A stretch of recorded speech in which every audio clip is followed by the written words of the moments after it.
अरे राघव, कल तो रविवार है, तो क्या करने वाले हो कल?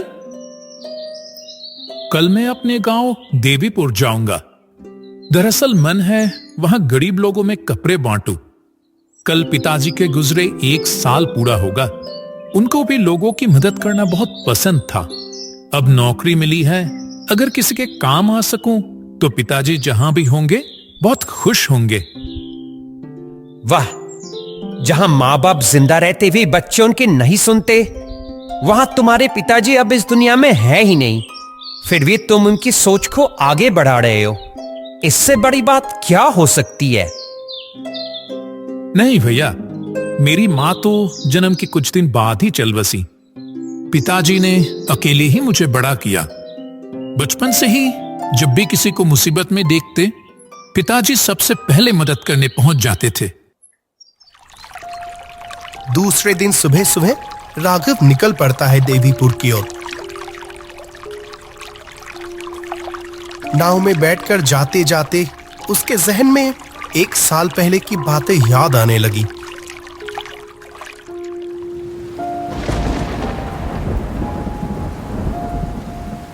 पिताजी, ऐसी बरसात में कहां जा रहे हैं? मोहन के घर खाना देने जा रहा हूं। कई दिनों से उसका तबीयत अच्छा नहीं है, खुद खाना भी नहीं बना पा रहा। इतनी तेज बारिश में आप मत जाइए, मुझे दे दीजिए, मैं दे के आता हूं। नहीं नहीं, तुझे इस बरसात में कहीं जाने की जरूरत नहीं है, मैं अभी आता हूं, तू घर पर ही रह।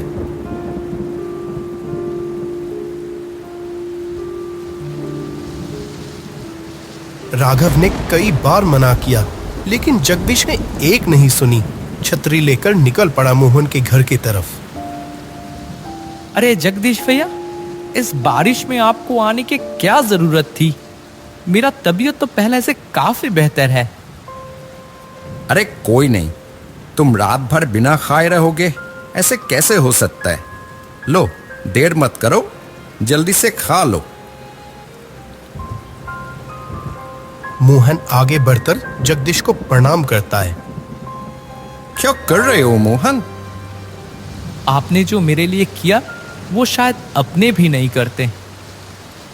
अरे पागल, इसमें क्या है?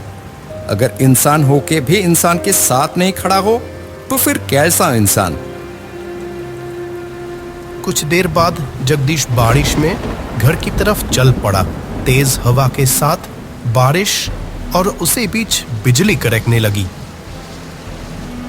जगदीश जब आनंदपुर तालाब के पास से गुजर रहा था, तभी एक जोरदार बिजली आकर गिरती है।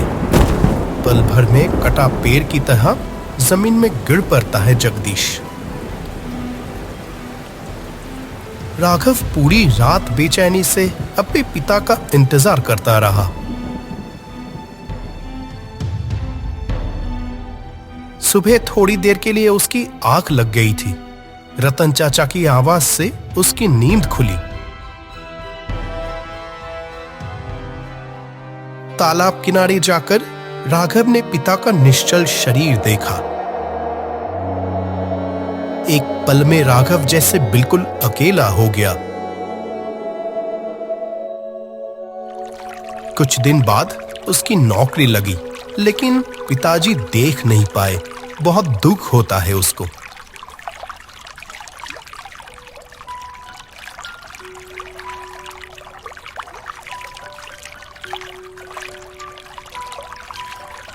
देवीपुर घाट आ गया है। ओ भाई, क्या सोच रहे हैं इतना?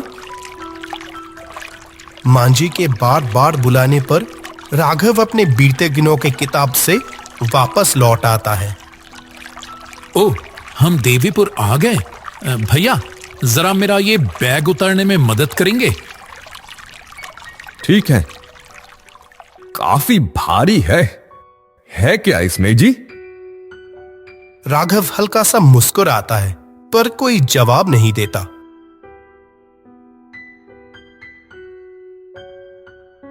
देवीपुर घाट पर उतरते ही राघव देखता है कुछ ठेले खड़े हैं। अपने गांव का बिरजू चाचा भी ठेला लेकर वहां खड़ा था। बिरजू चाचा, कैसे हो? अरे राघव, तू?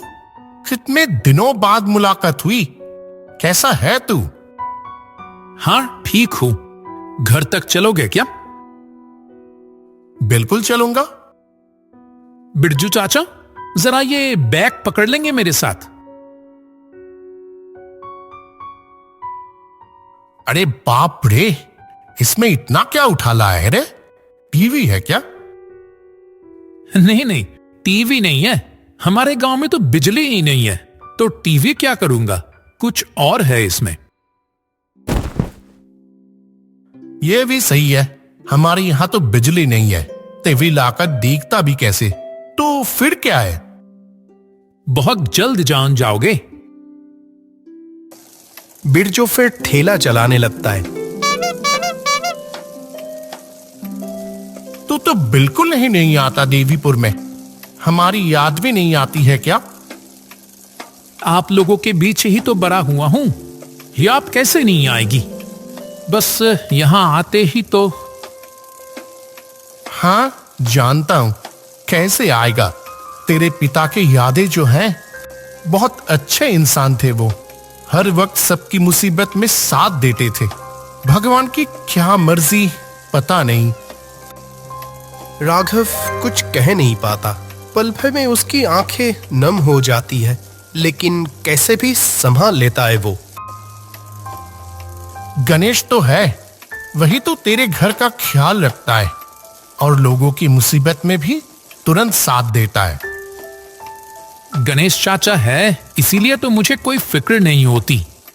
राघव का मन है कि आगे चलकर घर बेच दे और गांव वालों की मदद के लिए कुछ करे। ओह अच्छा, एक बात तो कहना भूल ही गया।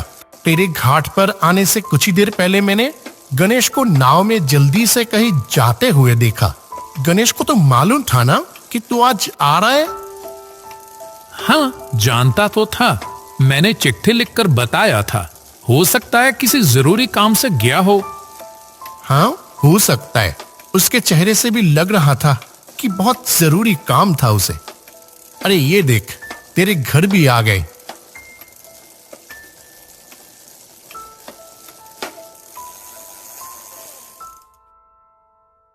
तब शाम ढलने को थी। ठेले से उतरकर आधे अंधेरे में अपने घर की तरफ कुछ पल देखता रहा राघव।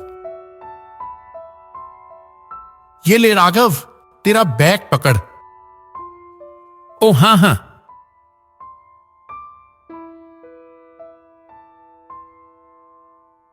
ये क्या बिरजू चाचा, जा रहे हो?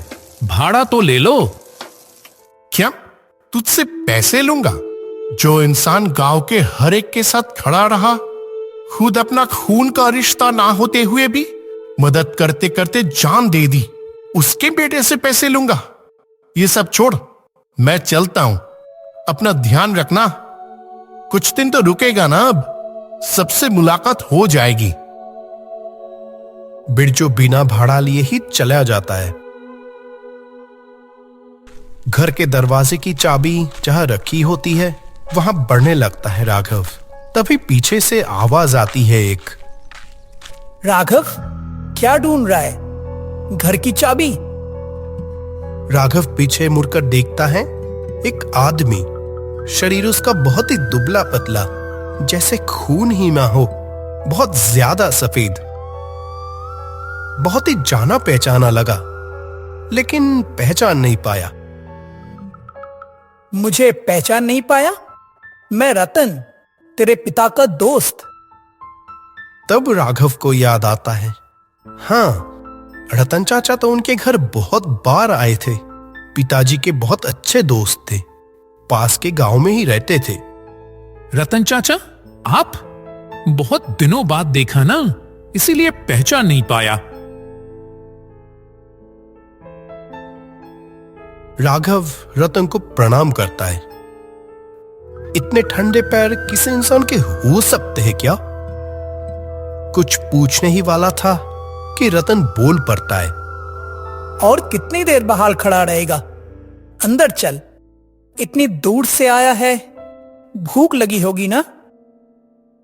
गणेश चाचा? गणेश ही तो मुझे छोड़ कर गया। गणेश चाचा कहाँ गया? वो गया पास के गांव में। एक आदमी पानी में डूबकर मर गया है, उसी के घर। जल्दी तो नहीं आ पाएगा। ओह, आपका घर तो पास के गांव में है। इतनी दूर से आप? तुझे जो अपने पिता के वर्सी पर कपड़े बांटने थे, उसकी खबर भी मिली। बहुत अच्छा। तेरे पिता जहां भी होगा, खुशी होगा कि उसका बेटा भी दूसरों के साथ खड़ा है। गणेश चाचा ही आपको कपड़े बांटने की बात बताया होगा, नहीं? वही और क्या। चल अब जल्दी से अंदर चल। राघव अंदर जाकर हाथ मुंह धोकर खाना खाते बैठे देखता है उसके सारे पसंदीदा खाना बने हैं। आपने तो बिल्कुल मेरे सारे पसंद के खाने बना दिए। तेरे पिता से ही खबर मिली है। राघव खाना खाते हुए ही अचानक उसकी नजर खिड़की के बाहर जाती है, जैसे एक काली परछाई उसे घूर रही हो। कौन कौन है वहां? तभी वो काली परछाई वहां से हट जाती है। वो कुछ नहीं रे। शायद पेड़ की छाया होगी। राघव उस बात पे ज्यादा गौर नहीं करता है। रतन चाचा, गांव के सब लोग कब आएंगे? कल? कल नहीं, आज रात को ही आएंगे सब। रात के अंधेरे में? वो लोग तो रात में ही आते हैं, दिन के उजाले में नहीं आ सकते। ये सुनकर राघव को बहुत अजीब लगता है। शायद दिन के समय खेतों में काम करते होंगे, इसीलिए नहीं आ पाते। कब आएंगे वो लोग? रात 12 बजे के बाद सब आएंगे। इतनी रात को गांव के लोग जगे रहते हैं क्या? वो लोग तो उसी समय जगे रहते हैं। रतन की हर बात राघव को कुछ अलग अजीब सी लगने लगती है। 12 बजने के बाद घर के बाहर से कई लोगों की गूंज सुनाई देती है।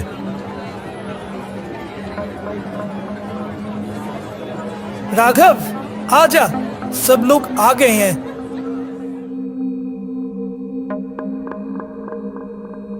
ये क्या? उनके चेहरे तो दिख ही नहीं रहे, सिर्फ काले साये जैसे।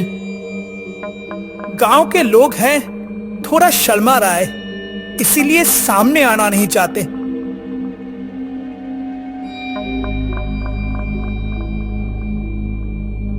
राघव खुशी से एक एक करके कपड़े बांटने लगता है।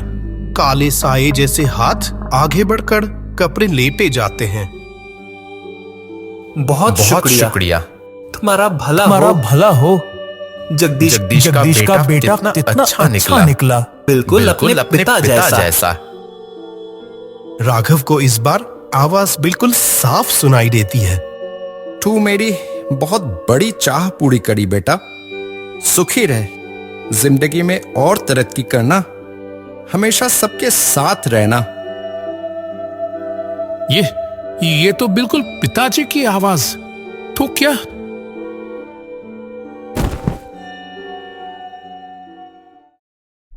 अरे राघव, यहां ऐसे लेटा क्यों है तू?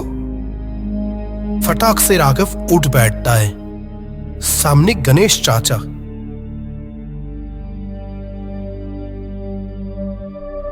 कपड़ों का बैग बिल्कुल खाली। उसे समझ नहीं आता कब कपड़े मटकर सो गया वो। रतन चाचा चला गया। कपड़े बांटना कब हो गया समझ ही नहीं पाया। रतन चाचा ने बहुत मदद की। रतन ने मदद की? कपड़े बांटना? मुझे तो कुछ समझ नहीं आ रहा। आप ही ने तो रतन चाचा को बोल कर गए थे, कितना अच्छा खाना बनाया था। फिर राघव सब कुछ गणेश को बताया।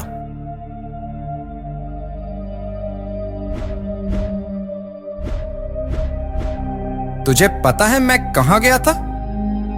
हाँ, रतन चाचा ने बताया, पास के गांव में कोई पानी में डूबकर मर गया।